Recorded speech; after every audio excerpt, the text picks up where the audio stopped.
ছেলের জন্যই তো বিয়ে করলাম না। ছেলের জন্য বোন ছিল, মা ছিল, সবাই ছিল। আমার জীবনটা আমি বিয়ে শাদী আর করি নাই।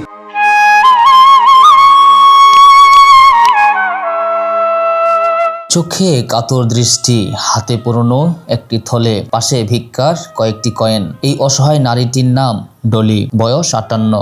জীবনের পথে বহু ঝড়ঝাপটা পেরিয়ে আজ তিনি দাঁড়িয়ে আছেন সবচেয়ে কঠিন বাস্তবতার সামনে। একসময় স্বামীর সাথে বনিবনা না হওয়ায় 5 মাসে ছেলেকে কোলে নিয়ে অন্যত্র চলে যেতে হয়েছিল তাকে।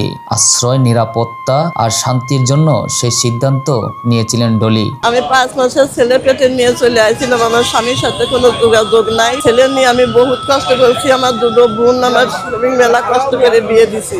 কিন্তু আজ যে ছেলেকে বুকে আগলে বড় করেছেন, সেই ছেলে বউকে নিয়ে চলে গেছে শ্বশুর বাড়ি, রেখে গেছে মাকে একা অনিশ্চয়তার রাস্তায়। শ্বশুর বাড়ি রয়েছে, বউ নিয়ে চলে গেছে। ছেলের জন্যই তো বিয়ে করলাম না।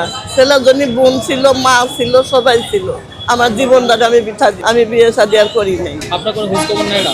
খোঁজ খবর নিতে গেলে তার সংসার থেকে না, বউ খারাপ? ঝগড়া খেলতেছি, বিভিন্ন রকমের কথাবার্তা। আমি চাই দিয়েছি যে তোরা ভালো থাকে, আমার মতো আমি চল। জীবনের বয়স হয়েছে 58, কিন্তু কাঁধের বোঝা যেন অনেক বেশি। না আছে মাথা গোজার ঠাঁই, না আছে খাবারের নিশ্চয়তা। প্রতিদিন রাস্তায় বসে অচেনা মানুষের কাছে সাহায্যের হাত বাড়িয়ে দেন ডলি। ডলির আর কোনো সম্বল নেই পরিবারের পাশে দাঁড়ানো কেউ। তার দিনের খাবার, তার ঔষধ সবই আজ মানুষের সদয় মন মানসিকতার উপর নির্ভর।